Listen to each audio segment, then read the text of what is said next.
buah. Nah, untuk pembentukan klaster mengacu pada rumus yang kita ambil tadi. Untuk Jupiter pakai datanya 6 beri per cm. Nah, ini kita ukur dulu. Untuk panjang klaster ini kira-kira panjangnya 8 cm. Untuk GA3-nya mungkin udah tepat ya? Ini udah pas ya. Ini biasanya aplikasi pas bunga belum mekar. Untuk bentuk ini. Untuk mulai menghilangkan biji. Jadi kalau udah ini telat.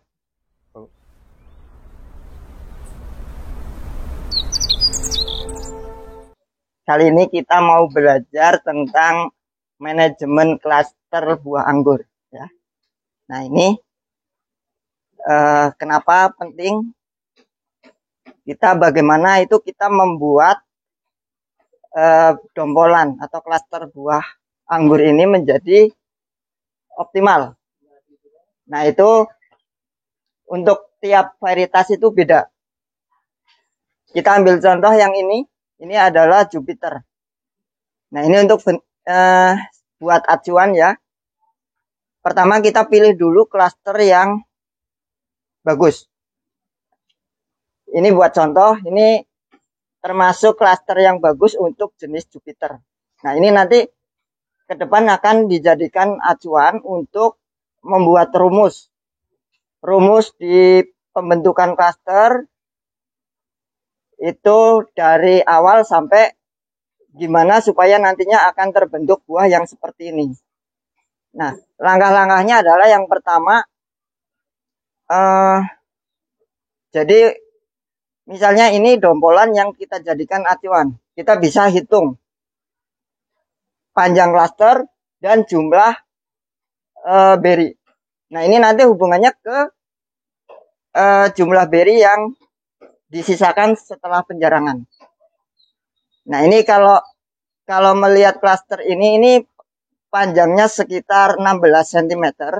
Ini gunting ini sekitar 15. Ini sekitar 16 cm ya. Dan untuk jumlah beri kalau yang seperti ini sekitar 100 beri. Nah, ini dari data ini kita dapat rumus nih. Jadi kita tinggal bagi 100 beri itu dibagi dengan panjang. Ketemu persentinya nanti, misal di 100 dibagi 16, kira-kira sekitar 6 beri per centimeter. Nah, itu kita udah dapat data. Kemudian untuk jenis yang lain nanti akan berbeda. Misalnya kalau untuk jenis Goswi, terus Trans atau Everest itu nanti akan beda. Nah, itu kita bisa tahu dengan melakukan riset. Oke, kita lanjut ke aplikasinya pada klaster buah ya. Ini masih klaster buah yang masih dalam tahap penjarangan.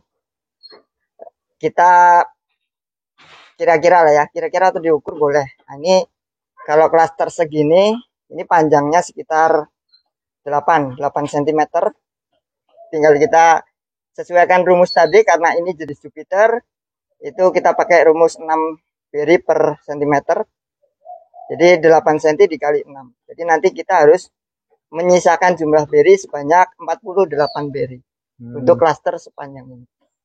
Sangat sederhana rumusnya. Kira-kira kalau misalnya masih ada lebih banyak ya dikurangi. Berinya dikurangi aja. Dibuang. Bisa diulang Kang tadi aturannya? Lanjut ke praktek di klaster. Jadi ini ada klaster buah Jupiter. Ini masih pada tahap penjarangan buah. Nah, untuk pembentukan klaster mengacu pada rumus yang kita ambil tadi. Untuk Jupiter pakai datanya 6 beri per cm. Nah, ini kita ukur dulu. Untuk panjang klaster ini kira-kira panjangnya 8 cm. Maka kita ambil 8 kali 6, jadi ada 48 beri untuk klaster yang ini.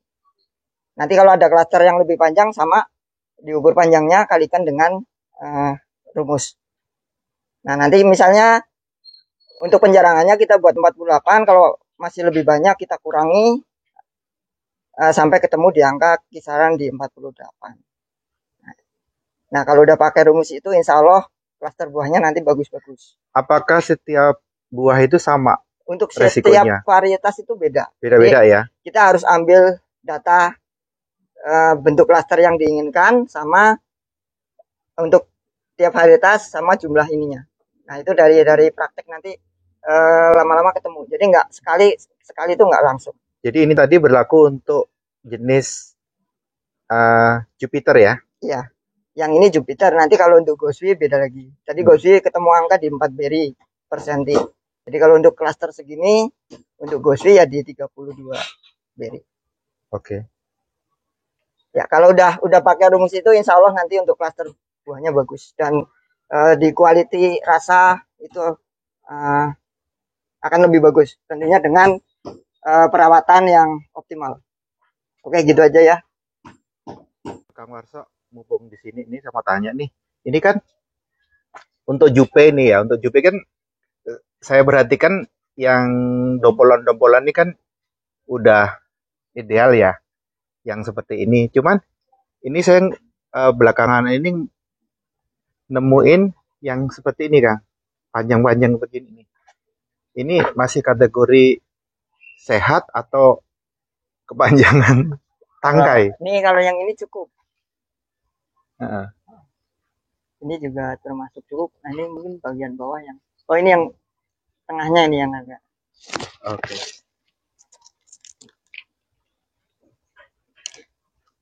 Jarang-jarang ya. Iya, karena enggak. Ini pengaruh fruit setnya aja. Fruit setnya. Tapi kalau ukuran dari ininya tangkainya nih, ini kepanjangan atau gimana untuk ukuran apa ya Jupiter nih lah? Ini udah pas sebenarnya. Pas ya itu sebenarnya. Ini udah enggak. Yang ideal yang kanannya ini yang kecil ini ya, yang atasnya ya itu ya. Ini udah cukup nih. Cukup ya. Nah, bentuknya juga udah bagus ya, rata. Jadi bentuknya muter. Terus itu lagi Kang, yang di pot nih. Oh sorry, yang di pot kecil nih. Ini kan panjang-panjang, kayaknya ini bagus. Bagus ya. Nah ini bagus.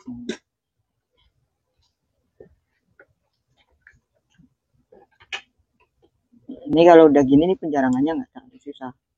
Nah ini justru ini malah idealnya yang begini ya? Iya. Jadi ini nggak terlalu banyak yang dibuang. Ininya rata terus nanti nggak berdesakan.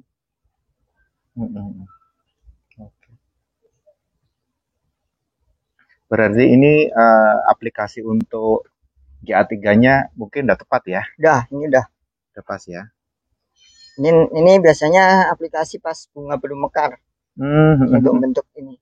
Untuk seperti ini ya. Jadi kalau telat itu kalau udah mekar biasanya nggak ngaruh ke panjang. Oh gitu. Kalau udah beri ya, ngaruhnya ke panjang beri. Berinya lebih lonjong. Oh, jadi yang paling berpengaruh panjangnya tangkai itu pada saat bunga masih brokoli ya. Jadi belum mekar ya. Nanti kalau sudah mekar, udah menjadi berry itu kaitannya itu dengan berinya, ukuran beri ya. Jadi udah nggak berkaitan dengan tangkai lagi ya. Nggak terlalu ke ini. Nggak terlalu ya. Terus kalau yang bikin rusak biasanya aplikasi pas deket-deket mekar. Jadi kayak batasnya itu seminggu sebelum mekar, ini jangan. Paling lambat itulah. Terus idealnya itu kalau aplikasi GA3 nih kan, itu berapa kali dalam itu sama nggak setiap varian? Oh enggak, ya antara 3 sampai 4 kali. Lihat kondisi tandan buah aja. Jadi kalau 3 kali udah cukup ya pakai 3 kali aja. Nah, ini ada teori nih Kang untuk membuat buah itu jadi seedless. Ini tipsnya gimana nih?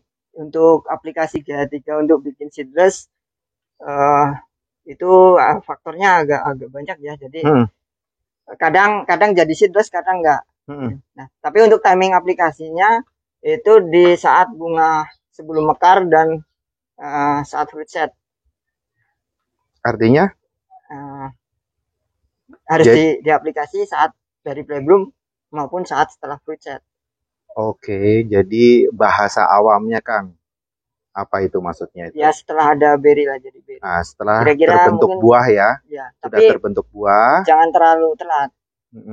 Jadi pada saat buah sudah mulai ada nih, ya kan? Iya. Itu udah mulai sebesar apa itu kira-kira buahnya? Ya. Ada contoh kah? Segini? Bentar, tak cari dulu. Ini tuh. Ini kah? Ini? Yang ini? Ini udah lewat. Udah lewat. Yang baru ini. mekar. Oh, yang baru mekar. Ada nggak? Kita cari contoh. Ini, itu bukan nih. Yang baru mekar. Nah, okay.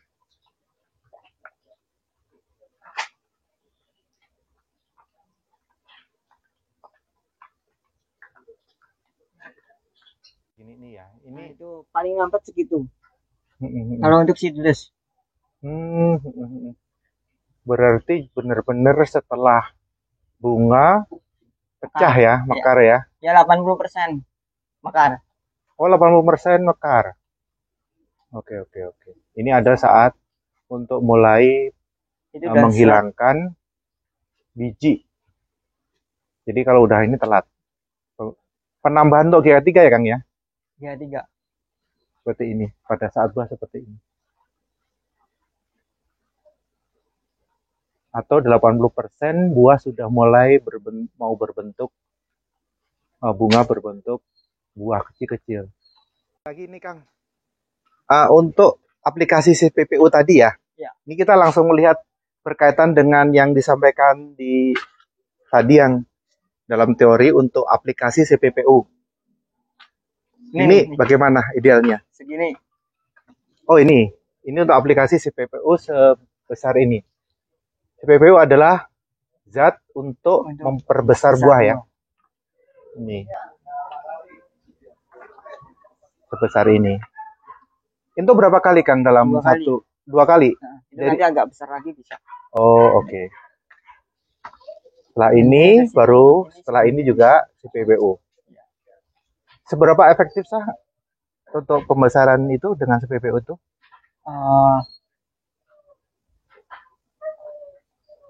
Berapa persen kira-kira penambahan volume dari buah atau berry itu apabila kita tambah CPPU dari pengalaman yang ada? CPPU itu untuk pembentukan berry-nya bisa lebih besar. Terus misalnya kalau ada varietas yang kayak ada belahannya gitu, nah itu harus pakai CPPU.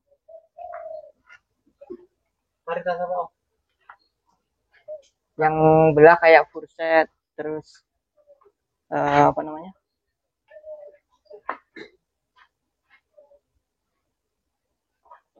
Jadi lebih manis. Untuk varian Gosvi nih, itu idealnya biasanya panen berapa hari setelah pruning ya, atau berapa hari setelah pemotongan pembuahan ya?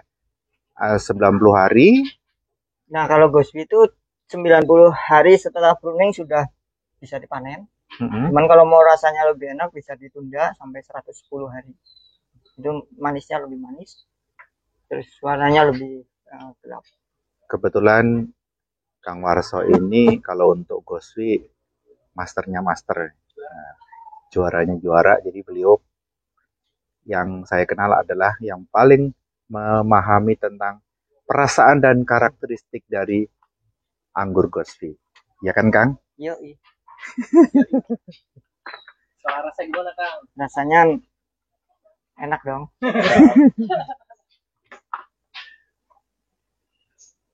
Oke.